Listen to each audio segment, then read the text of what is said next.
Marcos, capítulo 11, verso 15.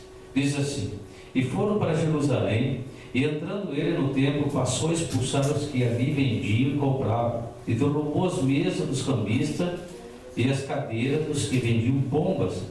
Não permitia que alguém conduzisse qualquer utensílio pelo templo. Também os ensinava e dizia: Não está escrito, a minha casa será chamada casa de oração para todas as nações. Vós, porém, tendo transformado em covil de ladrões, ou salteadores, depende da tradução, né?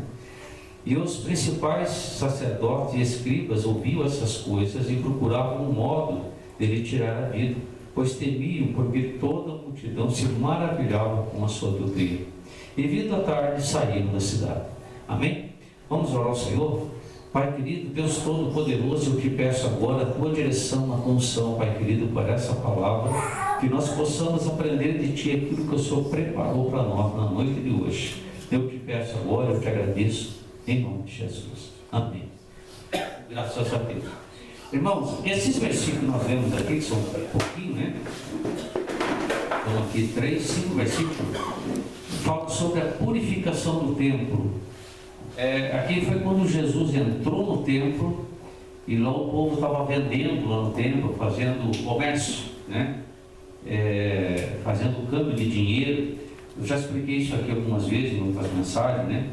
Naquele tempo o povo tinha que trazer uma oferta ao templo, era um animal, se ofertava em dinheiro também, né? E o que acontecia? Como sempre, né, o povo gosta de mordomia, então já na hora de trazer o animal lá do seu rebanho, que era dessa forma que era para você fazer o sacrifício, trazer o animal primogênito, aquele bom, aquele que não tinha defeito, aquele que não tinha mancha, aquele que estava perfeito, para se fazer o sacrifício. Mas como todo ano o povo trazia, já tinha os espertinhos da época, né? Vamos vender os animais lá no templo, assim quem vinha de longe não precisava trazer, comprava qualquer animal ali no templo mesmo, para fazer o sacrifício. Nós fomos ver lá no livro de Malaquias, nós vemos que aí ofereciam os animais aleijados, cego, coxo, quer dizer, animal com perna quebrada, quer dizer, animal doente, qualquer tipo de animal com problema, eles ofereciam para Deus. É aquela coisa assim, é para Deus mesmo, né? Não tem problema, Deus aceita, né? E no caso do câmbio de dinheiro, que a palavra fala, porque vinha gente de todos os lugares. E, então tinha os cambistas que trocavam dinheiro na época ali, né, ganhando juros, claro, né, para que a oferta fosse feita. Então, o que era feito para Deus naquele tempo, era feito de qualquer maneira. Quer dizer, aquilo que Deus havia deixado para ser feito, o povo não estava fazendo corretamente. Quer dizer, era para fazer o sacrifício direitinho, trazer um animal sem defeito, sem nada, mas como, né, sempre o homem gosta de ter vantagem, né? Então eles já deixavam para vender o animal ali, muitos já deixavam para comprar, e aquela coisa, aí é para Deus, não tem problema, Deus entende, Deus entende, Deus entende, Deus não entende não, irmão. Aquilo que é para Deus tem que ser perfeito. Aquilo que nós fazemos para Deus, nós temos que fazer consciente, que nós temos que fazer bem feito, bem feito.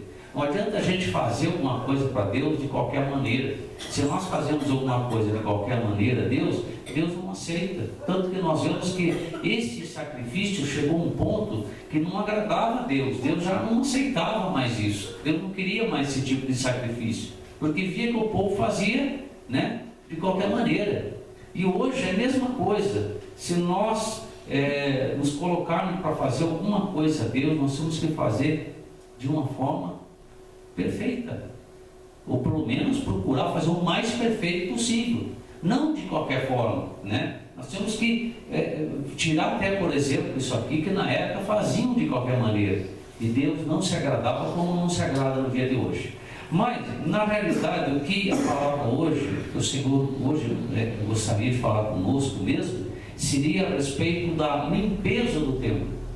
Quer dizer, nós vemos que Jesus entrou no templo, viu aqueles homens, né, trocando dinheiro, fazendo câmbio de dinheiro, vendendo animais ali dentro, e o Senhor então diz a palavra que ele tirou, ele fez uma limpa, entrando no templo, passou a expulsar os que ali vendiam e compravam, e derrubou mesmo os cambistas e as cadeiras dos que vendiam pombas. Isto é, o Senhor não fez isso com carinho nem pedindo da licença. O Senhor fez isso aqui, meio que, alguns podem dizer que foi na violência, né? Mas não foi na violência, foi com autoridade. Na realidade, aquela imagem que todo mundo tem, né? Jesus, aquele homem assim que tudo aceitava, estava tudo bom, não era bem assim não. Aqui a gente vê que Jesus era bem homem, né? Porque ele chegou aqui, ele chutou as mesas. Nessa passagem aqui ele não fala completa, ele surrou os cambistas. Ele pegou um chicote, que diz um arrozote, né? Pegou um chicote e bateu nos homens. Então, sinal que ele foi bem severo. Ele não entrou brincando. Ele fez uma coisa para valer. Ele foi bem, vamos dizer assim, bem agressivo até, de uma certa maneira. Mas por que o Senhor foi bem até agressivo de uma certa maneira? Porque ele diz aqui, ó, a casa de Deus é chamada casa de oração. E vocês estão transformando em covil de ladrões ou de salteadores, seja como, né, qualquer um queira entender. Por que o Senhor ficou tão irado com isso aí? Porque dentro da igreja, dentro do templo, eles estavam fazendo aquilo ali uma palhaçada, um comércio, algo ali para se ganhar dinheiro, algo ali para ser desrespeitoso a Deus. Nos dias de hoje, a coisa mudou. Mas qual é o templo de Deus hoje? Qual é a igreja hoje? Não somos nós? Somos nós. E muitas vezes, irmãos, o Senhor, muitas vezes ele quer vir e habitar nesse templo. E para ele vir habitar nesse templo, muitas vezes o templo está corrompido. Muitas vezes o nosso templo, que é o corpo, nossa mente, nosso coração, o nosso eu, né, nosso ser, está corrompido. Muitas vezes cheio de coisa errada. E para que o Senhor possa vir habitar, nós temos que fazer o que Jesus fez, limpar o templo. E muitas vezes nós temos que usar até de violência, conosco mesmo. Como usar com violência? Irmão, se nós não formos bem autoritários com aquilo que muitas vezes nós estamos praticando, nós não vamos nos livrar das coisas. Se nós realmente não nos levantarmos de chega, quando basta, e fazer uma guerra dentro de nós mesmos, nós não vamos conseguir limpar o templo.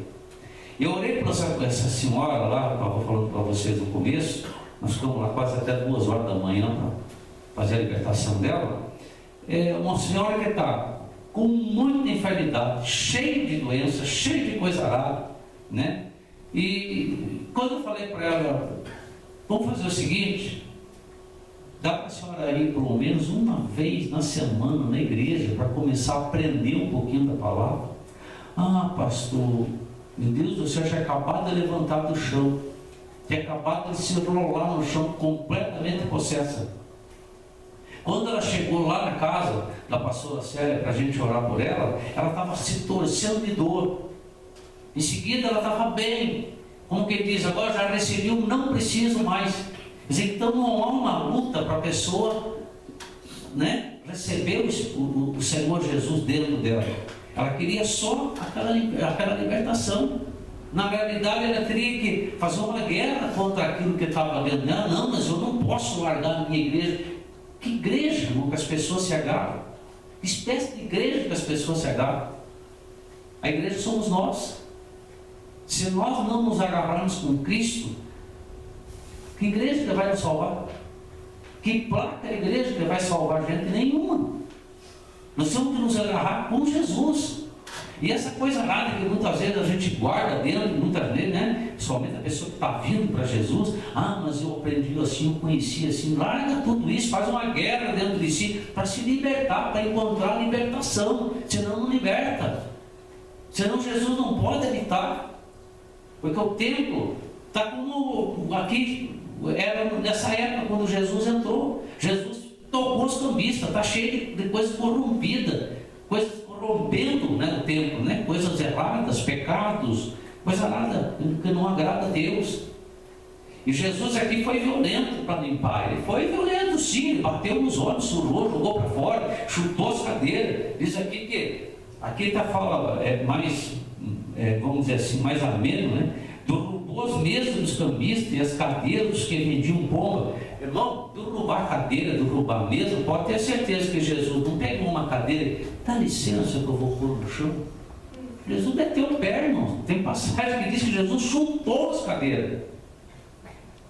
Ele chutou. Ele fez com força, com violência mesmo. Não, a casa de Deus é chamada casa de oração, não covil de ladrões. Nós somos chamados casa de Deus, templo do Espírito Santo. E se nós queremos ser abençoados por Deus, nós precisamos, muitas vezes até com violência, tirar tudo que não presta de dentro de nós. Arrancar, não, eu não aceito, mas não vou mais agir assim, acabou. Eu vou achar, vou conseguir a minha libertação. No último dia que eu fiz a campanha lá na igreja, praticamente não foi uma campanha, né? Eu preguei 3 dias, mas eu fiz 3 dias de libertação. No último dia, Deus mostrou cada coisa dentro da igreja, o que se fiz isso. Deus me mostrou uma pessoa que estava tentando suicídio, que tinha ido à igreja naquele dia, e naquela hora estava pensando, vou sair daqui, vou terminar o que eu comecei, ia tirar a vida. Esse menino veio para frente, um rapaz veio para frente buscar oração. Uma outra pessoa que estava desenganada pelo médico, Deus curou na hora lá, irmão. Um problema sério de saúde. E eu fico olhando, às vezes assim, as pessoas estão cheias de problemas, cheias de coisa ruim, e não querem tirar as coisas ruins de dentro, querem parece que se agarrar com aquilo que não presta. Ah, não, mas eu não vou largar aquilo lá, não vou largar aquilo. Irmão, enquanto a pessoa não larga, enquanto a pessoa não joga fora aquilo que não presta, não tem como Jesus entrar e purificar, não tem jeito. Se nós queremos Jesus aqui dentro do nosso coração, Jesus dentro da nossa vida, nós temos que tirar a sujeira, porque Jesus não entra onde está imundo, onde está sujo. Se nós estamos de uma certa... Porque ninguém mais pode saber como que nós estamos, senão, a não ser nós mesmos. Eu não posso chegar lá para o Joãozinho, você está assim. Eu não sei a vida dele, eu vejo ele aqui quando ele vem no culto, uma hora ou outra enquanto na rua. Como é que eu vou saber o dia a dia, como é que está a vida dele? Só ele sabe. Estou dando um exemplo de você, né, quando é só o Joãozinho sabe, só ele que sabe como é que ele está com Deus, como é que ele está por dentro. Se ele achar que ele está sujo, se ele achar que ele está com erro, quem é que tem que purificar? Ele. Não adianta eu ficar lá, não, você tem que fazer. Não, é ele que tem que fazer isso. E só nós conhecemos nós mesmos. A gente pode saber um pouquinho de um pouquinho de outro, mas o íntimo de cada um, irmãos, é só você mesmo. É você que tem que parar e se analisar. Espera um pouquinho. O que está acontecendo que talvez eu não estou ainda recebendo tudo que eu quero, não estou alcançando tudo que eu quero, né? O problema geralmente está, muitas vezes, dentro de nós, e muitas vezes nós temos que nos revoltar com aquela situação. Não quero mais esse erro na minha vida, não quero mais esse problema na minha vida, eu quero me desfazer disso. E para fazer isso, muitas vezes nós temos que ir ao extremo, muitas vezes brigar com a gente mesmo. Não, vou pôr um ponto final, não vou mais agir assim, não vou mais agir dessa maneira. O marido dessa moça que eu falei para vocês, que quando nós estávamos terminando o culto, estava para ir embora, o cara estava andando na cidade que nem um louco, atrás da mulher, de igreja em igreja. Ele ligou para ela, ela atendeu o telefone no final do culto, ele disse que eu vou te achar onde se tiver igreja, não se tiver eu vou te matar. Porque eu não aceito que você esteja numa igreja. Quando terminou o culto, o cara encostou o carro.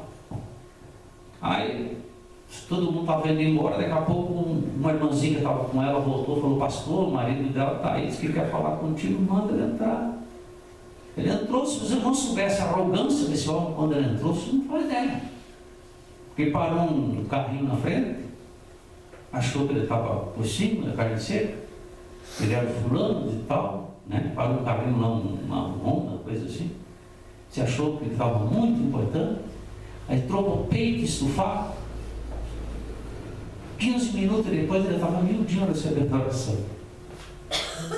Mais uns minutos depois ele estava lá na casa da pastora Célia, sentadinho no sofá, bem quietinho, bem miudinho. Eu tive que rir de como Deus é maravilhoso, como é que Deus faz as coisas.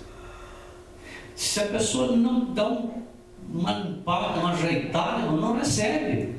Quando ele entrou na igreja, ele estava tão apavorado, tão nervoso, porque ele havia brigado com a mulher, e a mulher saiu, disse que ia numa igreja, né? E ele achou que a mulher estava fazendo coisa errada, e daí queria ser atrás da mulher, ele ligou para ela, matar a mulher. O homem estava se matando, irmão. O homem estava se corroendo de ódio.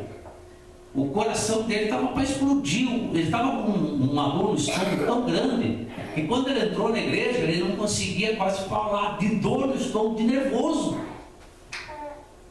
Eu orei por ele, e depois, quando ele veio com a mãe da moça, ele chegou, quando ele entrou na casa da pastora Célia, a primeira coisa que ele falou: pastor, passou a mão no estômago e falou assim: eu já tomei até um café. Então, irmãos, Deus faz as coisas. Às vezes a gente fica pensando: por que Deus não fez ainda? Por que Deus não aconteceu? Vamos ver, irmão, como é que está o tempo do Espírito Santo. Como é que está o tempo, o nosso corpo, a nossa alma, o nosso espírito. Como é que nós estamos para que Deus possa habitar aqui dentro? Às vezes nós precisamos fazer uma limpeza, fazer uma geral. Às vezes a gente faz aquela limpeza assim por cima, né? Vou limpar tudo que está aparecendo. Mas e os pozinhos que está lá no porão, embaixo, né? Escondidinho. Tem que tirar aquele pozinho debaixo do tapete, né, mano? Às vezes tem umas coisinhas que dizem: esse aqui não, deixa aqui dentro, aqui. Esse aqui está escuro. Não, irmão, vamos tirar tudo para fora, fazer uma limpeza geral. Nem que a gente tenha que brigar com a gente mesmo, para que Deus possa operar o milagre. Amém, Jesus? Aqui é um exemplo grande que Jesus fez. Jesus aqui, quando ele revoltou-se com aquele povo ali, ele disse: a minha casa é chamada casa de oração. A tua vida é chamada casa de Deus, casa de oração. Nós somos chamados de casa de oração. Então, se nós somos chamados de casa de oração, como é que vai ter coisa ruim, né? Como é que vai ter um monte de coisa errada aí dentro? Tem que ser oração. O crente não vive de oração, não vive da fé. Se ele vive da fé e vive de oração, então ele tem que estar ali. Não pode ter duas coisas ao mesmo tempo. Amém? Vamos ficar em pé? Vamos orar ao Senhor. Eu quero que você coloque a mão no teu coração agora, irmãos, e peça ao Senhor aquilo que você quer levar. E se tem alguma coisinha aí para você tirar e fazer uma limpeza ainda, faz uma limpeza agora, é a hora certa. Amém? Diga para o Senhor: Senhor, me ajuda aqui, Senhor, quero tirar isso aqui. Quero tirar o que está me atrapalhando, o que me está causando dano, causando mal. Eu quero ser abençoado por ti, Senhor. Amém? Senhor Deus, Pai querido, Deus Todo-Poderoso, eu te peço agora, meu Deus e meu Pai, por a tua igreja, por o povo que aqui está, por todos nós que aqui nos encontramos. Eu te peço agora, em nome de Jesus, meu Deus e meu Pai, abra as portas do céu, Senhor, e derrama da tua bênção e da tua unção sobre nossa vida, Pai. De aquilo que nós precisamos, Senhor Jesus, limpar. Eu te peço em nome de Jesus Cristo, Pai, limpa na nossa alma. Limpa, Pai querido, agora, e nos ajuda. Nós estamos purificados na tua presença, para a honra e glória do teu nome, para que possamos alcançar as bênçãos recebidas de ti, Pai. Eu te peço agora, eu te agradeço em nome de Jesus Cristo. Amém. E graças a Deus.